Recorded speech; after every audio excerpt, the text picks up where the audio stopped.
What's up, everybody? John here again. So, the thing I get asked probably the most is how I look so relaxed when I play. And first step to that is just like be relaxed when you play. But alright. To explain a little bit better, there's a couple of things. One is economy of motion. The other one is how I learn and how I practice. So first things first. If we look at the economy of motion, I realized pretty early in my playing that there was kind of three things most people did when they played. They would press down, they would release, and then they would lift their finger. And I figured, what if I just don't lift my finger? So that already takes out 1/3 of the work, right? So if we take a G major scale, here's how I go about it. So as I'm playing, I'm gonna press down the first note. My next finger is already in place. As you can see, my hand is already laid out, right? But like my next finger is already in place. And when I push down with that finger, all I do with my first fingers is I just stop pressing. I don't lift it. Like, why would you do all that? It doesn't benefit me at all. So I press, next finger's already ready. When I press down with that finger, I just stop pressing with my index finger. That's it. There's the key to the big John Holt secret of playing relaxed, whatever. As this finger presses down, my pinky is ready. And when I press with my pinky, I just stop pressing with my middle finger. That's all there is to it. Simple as that, right? And then as my pinky presses down, my index finger is already ready. And I just stop pressing with my pinky. Middle finger's ready. I stop pressing with my index finger. So if I apply this to scale nice and slow,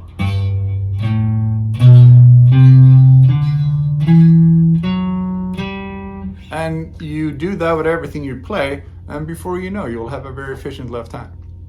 Now, in order for this to work, especially when you're learning new stuff, like you have to practice effortless. Like you play what you practice, right?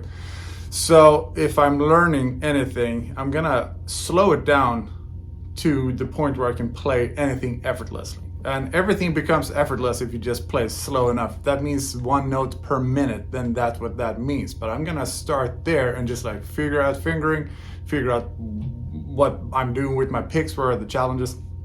And when I can play that part effortlessly, I'm gonna play it a little bit faster until that feels effortless. And then you do that over time, and you look, and a lot of stuff I play is really hard. It just looks easy because I'm not wasting any motion. I'm not flapping my fingers around.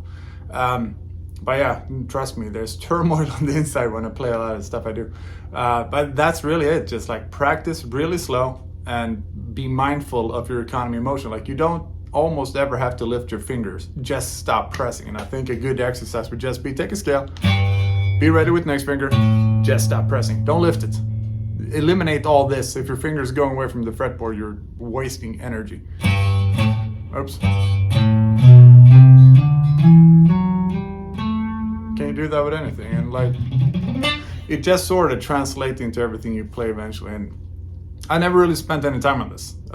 People think I worked a lot on like my fluidity and economy of motion, but I haven't. It just sort of happened. I tend to want to fall into my lowest energy state in everything I do.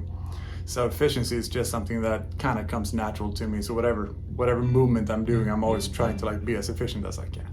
Also, a thing about learning, don't try to take in too big chunks of information at the same time. Your brain is not very good at that. And I'm sure you've done this when you were a kid, like practicing for a test, impossible to remember things. So here's my realization with that. Anybody can remember 3 of anything. So it doesn't matter. I could give you 3 names, 3 numbers, 3 different cars, 3 flowers, and you would remember it. No problem in any order that I give you. Easy peasy lemon squeezy. However, anything above and beyond that, depending on how smart you are, I guess, you have to start working for it a little bit to remember. Like a phone number, the first 3 numbers you always remember, but then the whole thing you might have to repeat it a few times. So here's how I go about that when learning anything, and guitar in particular. I will take in as much information as I can remember effortlessly. And that might just be the first bar, the first 2 or 3 notes of a bar.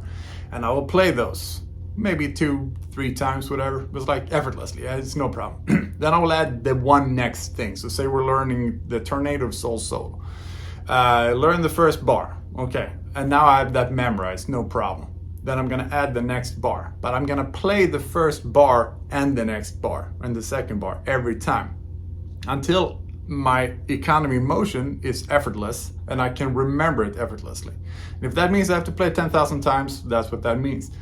Then I'm gonna add a third bar, I'm gonna check it out. Okay, this is what's going on. And now I'm gonna play the first, second, third bar. So every time I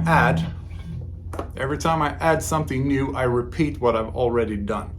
And this works very well for the brain and how the brain learns. And think of it like this.